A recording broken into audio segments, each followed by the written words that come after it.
बड़ी खबर आपको बता रहे हैं, राम मंदिर चढ़ावा चोरी मामले में सोमवार को सुनवाई होगी। तो ये बड़ी जानकारी, चढ़ावा चोरी मामले में सुप्रीम कोर्ट का नोटिस है। तो आपको बता दें कि अब सोमवार को इस मामले में सुनवाई होने जा रही है। सुप्रीम कोर्ट का नोटिस, और ऐसे में अब सोमवार को इस पूरे मामले में सुनवाई।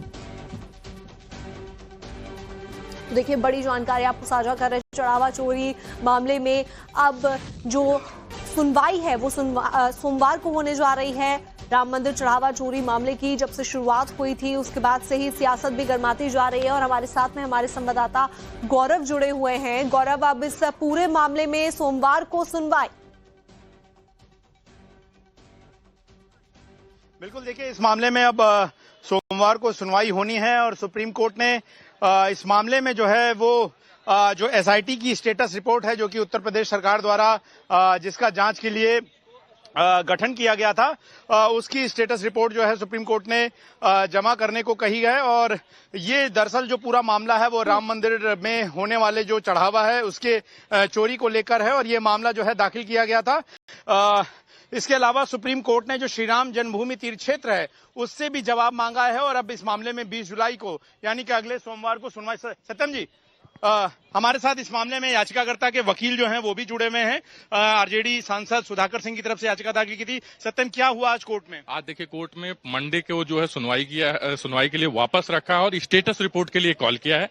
सॉलिसिटर जनरल का ये कहना था कि जो है इस पे नोटिस इशू करने की जरूरत नहीं है, जिसपे जो है मंडे को वापस स्टेटस रिपोर्ट के बाद जो है कोर्ट डिसाइड करेगी कि क्या किया जाएगा। क्या सुप्रीम कोर्ट ने माना कि इस मामले में एक जरूरत है सुनवाई की? देखिए, माना है तभी जो है उन्होंने वापस स्टेटस रिपोर्ट कॉल किया, और स्टेटस रिपोर्ट कॉल करने के बाद डिसाइड होगा कि क्या। आपने किसकी तरफ से याचिका दाखिल की थी, क्या मांग थी? मेरी आरजेडी एमपी सुधाकर सिंह की तरफ से याचिका दाखिल थी, जिसमें हमारा डिमांड था कि सीबीआई इन्वेस्टिगेशन हो, कोर्ट मॉनिटर्ड कमेटी हो, सीसीटीवी फुटेज जो है बाहर जो है उनको प्रिजर्व किया जाए, और टेम्परेरी एक कमेटी बनाई जाए ट्रस्ट को चलाने के। बताइए कि क्या लोगों के मन में था, याचिका क्यों दाखिल की गई? बहुत एक बड़ा आरोप जो है इस मामले में लगा था। देखिए, ये तो वेल नोन है, इवन जजेस के लिए भी जो है, सारे कोर्ट को भी ये पता है कि जिस तरीके से करीबन 450 साल से ज्यादा का जो बैटल है, और करीबन 134 ईयर का जो लीगल बैटल अगर हम देखें, उसके बाद हम वापस इस तरीके की घटनाएं होती हैं। और कोर्ट ने ही वो कमेटी बनाई थी जिसमें जो है श्री राम मंदिर ट्रस्ट को जो है बनाया गया कोर्ट के ऑर्डर पे। उसके बाद इस तरीके तो ऐसा नहीं है कि कोर्ट को पता नहीं है, इसीलिए कोर्ट जो है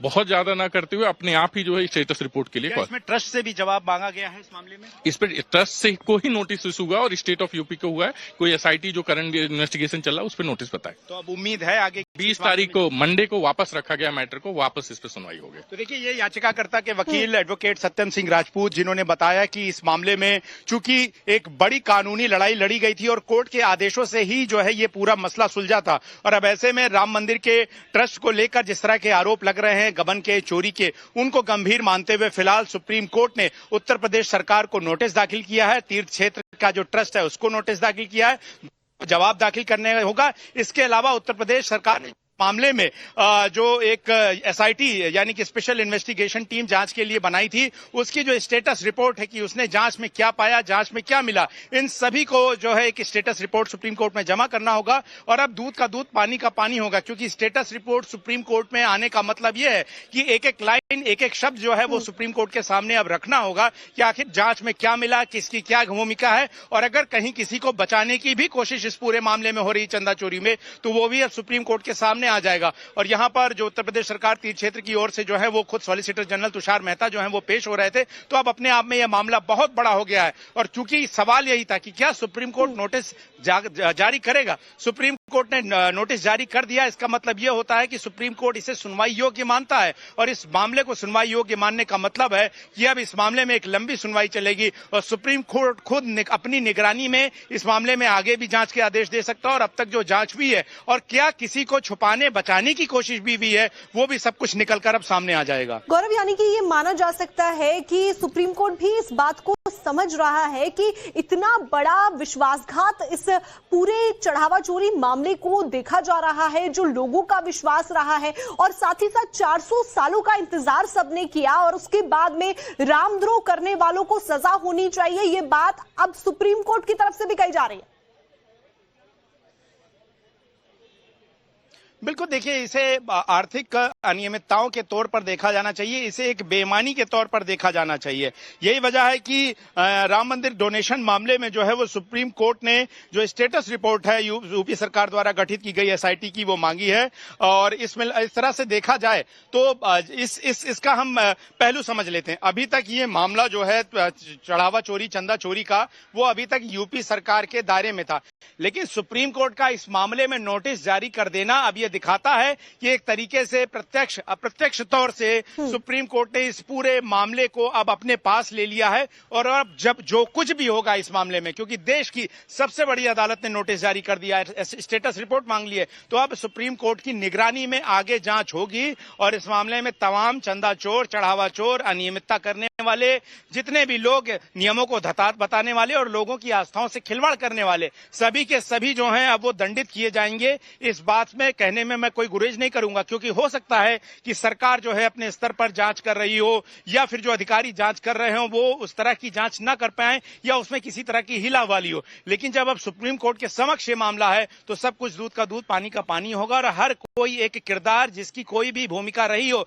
चाहे बैंक ऑफिशियल हो, चाहे चंदा गिनने वाले हो, चाहे ट्रस्ट के लोग हो, चाहे सरकार से जुड़े लोग हो, जमीनों की खरीद फरोख्त हो, ऐसा कोई भी मामला हो, इन सभी मामलों की जांच जो है अब आगे की ओर होगी। और सुप्रीम कोर्ट जब इस मामले में सुनवाई करेगा 20 जुलाई को, तो ये बेहद महत्वपूर्ण होगा। और खास करके वो स्टेटस रिपोर्ट जिसका हिस्सा जो सूत्रों के मुताबिक ही सिर्फ सामने आ रहा, वो स्टेटस रिपोर्ट एसआईटी की जांच की जब वो सामने आएगी तो ये साफ हो जाएगा। बिल्कुल गौरव, और हमारे साथ में विनोद मिश्रा भी जुड़े हुए हैं, उनके पास भी मैं चलना चाहूंगी। विनोद, जिस तरीके से अब देश की सर्वोच्च अदालत की निगरानी में सब कुछ होने जा रहा है, स्टेटस रिपोर्ट भी मांग ली गई है।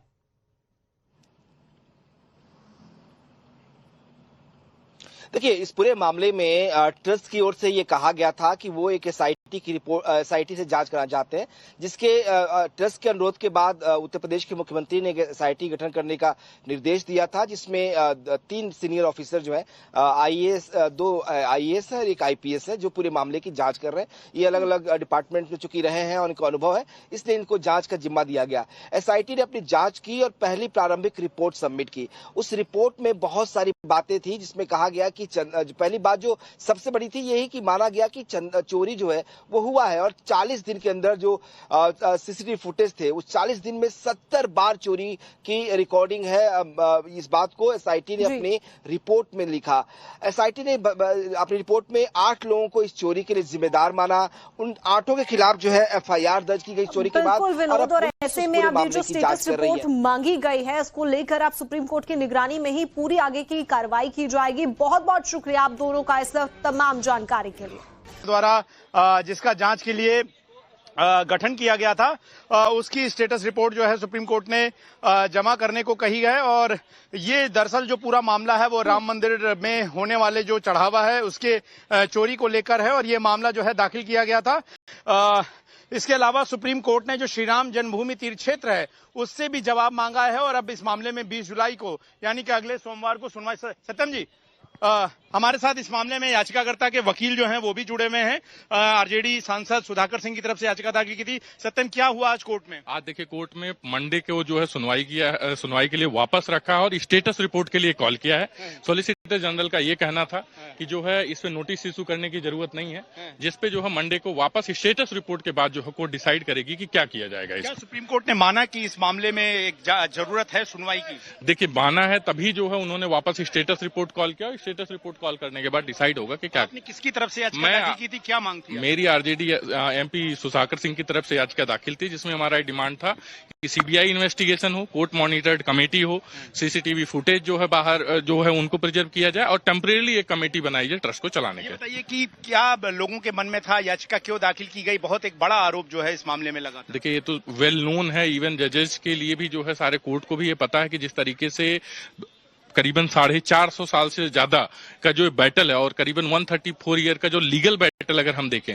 उसके बाद हम वापस इस तरीके की घटनाएं होती हैं। अब कोर्ट ने ही वो कमेटी बनाई थी जिसमें जो है श्री राम मंदिर ट्रस्ट को जो है बनाया गया कोर्ट के ऑर्डर पे। उसके बाद इस तरीके तो ऐसा नहीं है कि कोर्ट को पता नहीं है, और इसीलिए कोर्ट जो है बहुत ज्यादा ना करते हुए अपने आप ही जो है स्टेटस रिपोर्ट के लिए इसमें ट्रस्ट से भी जवाब मांगा गया है इस मामले में। इस पर ट्रस्ट से को ही नोटिस इशू हुआ और स्टेट ऑफ यूपी को हुआ है। कोई एसआईटी जो करंट इन्वेस्टिगेशन चल रहा है उस पर नोटिस बताए। तो अब उम्मीद है आगे 20 तारीख को मंडे को वापस रखा गया मैटर को, वापस इस पर सुनवाई होगी। तो देखिए, ये याचिकाकर्ता के वकील एडवोकेट सत्यम सिंह राजपूत जिन्होंने बताया कि इस मामले में चूंकि एक बड़ी कानूनी लड़ाई लड़ी गई थी और कोर्ट के आदेशों से ही जो है ये पूरा मसला सुलझा था, और अब ऐसे में राम मंदिर के ट्रस्ट को लेकर जिस तरह के आरोप लग रहे हैं गबन के, चोरी के, उनको गंभीर मानते हुए फिलहाल सुप्रीम कोर्ट ने उत्तर प्रदेश सरकार को नोटिस दाखिल किया है। तीर्थ क्षेत्र का जो ट्रस्ट है उसको नोटिस दाखिल किया है, जवाब दाखिल करने होगा। इसके अलावा उत्तर प्रदेश सरकार ने मामले में जो एक एसआईटी यानी कि स्पेशल इन्वेस्टिगेशन टीम जांच के लिए बनाई थी, उसकी जो स्टेटस रिपोर्ट है कि उसने जांच में क्या पाया, जांच में क्या मिला, इन सभी को जो है एक स्टेटस रिपोर्ट सुप्रीम कोर्ट में जमा करना होगा। और अब दूध का दूध पानी का पानी होगा, क्योंकि स्टेटस रिपोर्ट सुप्रीम कोर्ट में आने का मतलब यह है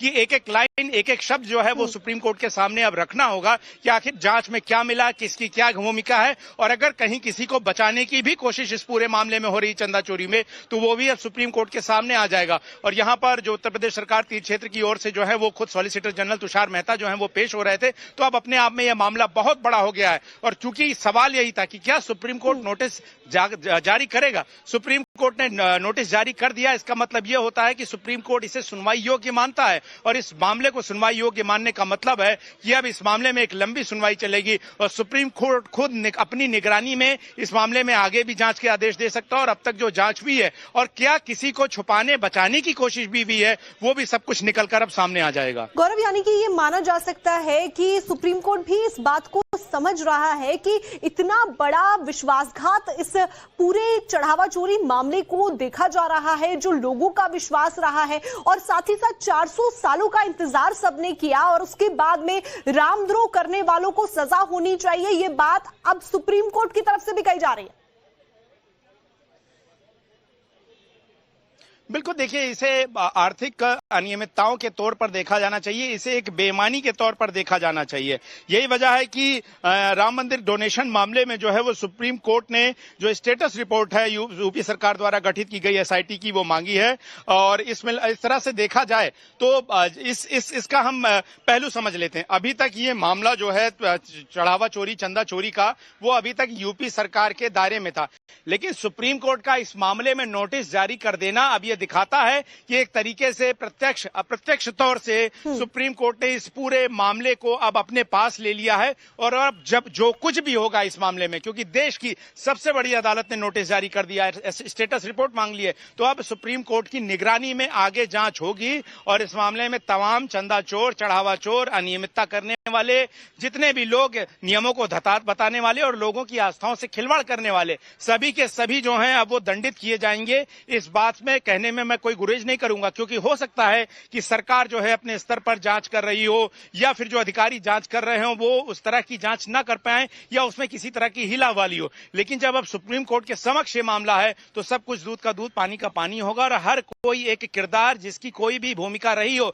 चाहे बैंक ऑफिशियल हो, चाहे चंदा गिनने वाले हो, चाहे ट्रस्ट के लोग हो, चाहे सरकार से जुड़े लोग हो, जमीनों की खरीद फरोख्त हो, ऐसा कोई भी मामला हो, इन सभी मामलों की जांच जो है अब आगे की ओर होगी। और सुप्रीम कोर्ट जब इस मामले में सुनवाई करेगा 20 जुलाई को, तो यह बेहद महत्वपूर्ण होगा। और खास करके वो स्टेटस रिपोर्ट जिसका हिस्सा जो सूत्रों के मुताबिक ही सिर्फ सामने आ रहा, वो स्टेटस रिपोर्ट एसआईटी की जांच की जब वो सामने आएगी तो ये साफ हो जाएगा। बिल्कुल गौरव, और हमारे साथ में विनोद मिश्रा भी जुड़े हुए हैं, उनके पास भी मैं चलना चाहूंगी। विनोद, जिस तरीके से अब देश की सर्वोच्च अदालत की निगरानी में सब कुछ होने जा रहा है, स्टेटस रिपोर्ट भी मांग ली गई है।